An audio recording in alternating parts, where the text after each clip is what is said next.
सत्ता के रसूख में डूबे भाजपा के दो ब्याजखोर नेताओं ने एक खानदानी फोटोग्राफर नीलेश शेलके को मौत के रास्ते पर जाने पर मजबूर कर दिया। इनकी कारस्तानी से तंग फोटोग्राफर ने गुरुवार को जहर खाकर खुदकुशी कर ली। शेलके अपने पीछे सुसाइड नोट छोड़ गया है। इसमें भाजपा दौलतगंज मंडल के अध्यक्ष दिग्विजय सिंह उर्फ दिग्गी और आईटी सेल के रणदीप मक्कड़ का नाम है। इन दोनों से शेलके ने ब्याज पर रुपए उधार लिए थे। वह मूल से ज्यादा ब्याज अदा कर चुका था, बावजूद मूल खत्म नहीं हो रहा था। इन्होंने उससे कोर स्टाम्प पर साइन भी करा लिए थे। इससे परेशान होकर उसने खुदकुशी कर ली।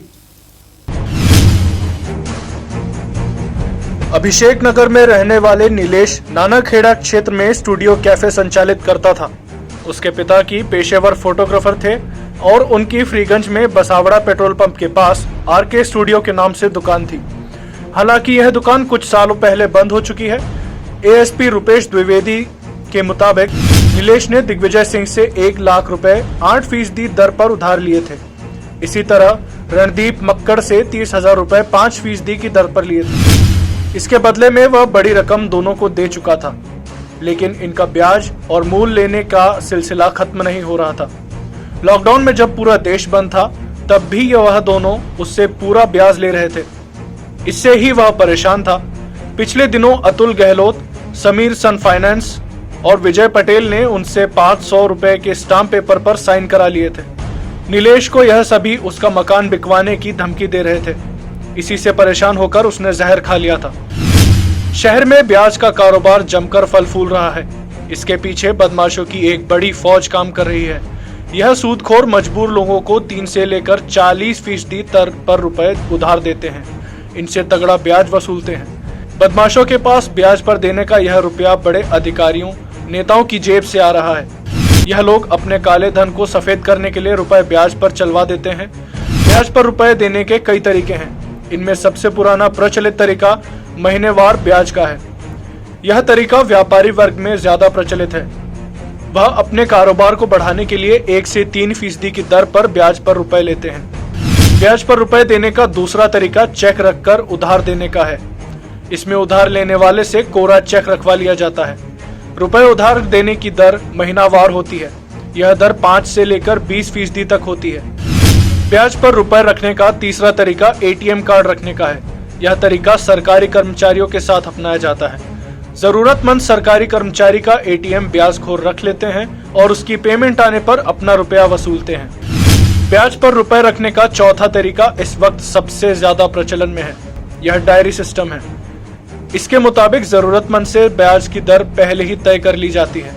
जैसे तो उसे 9,000 रुपए दिए जाते हैं। 1,000 रुपए एडवांस ब्याज काट लिया जाता है। लेने वालों को यह 9,000 रुपए प्रतिदिन 100 रुपए की किश्तों में लौटाने होते हैं। इस तरह 100 दिन में वह 10,000 रुपए लौटाता है। इस तरह जोड़ें तो 100 दिन में डायरी पर कर्ज देने वाला 2,000 रुपए वसूल लेता है, यानी करीब 20% ब्याज वह ले लेता है। इस समय शहर में डायरी सिस्टम पर ही ब्याज पर रुपए दिए जा रहे हैं। करीब 70% कारोबार इसी तरह से हो रहा है। इसमें किसी भी दिन की किश्त वसूलने पर पेनल्टी लेने का प्रावधान भी है।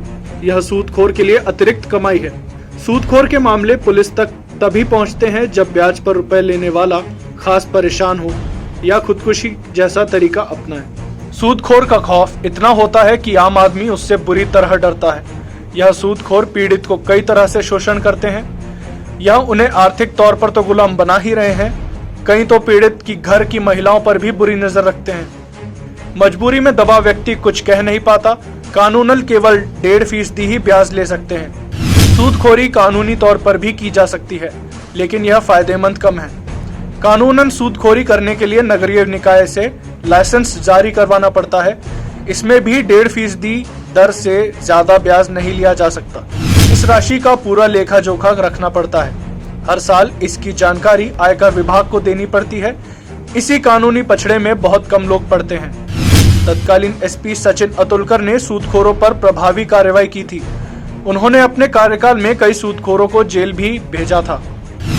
उन्होंने अपने कार्यकाल में कई सूदखोरों को जेल की सलाखों के पीछे पहुंचाया था।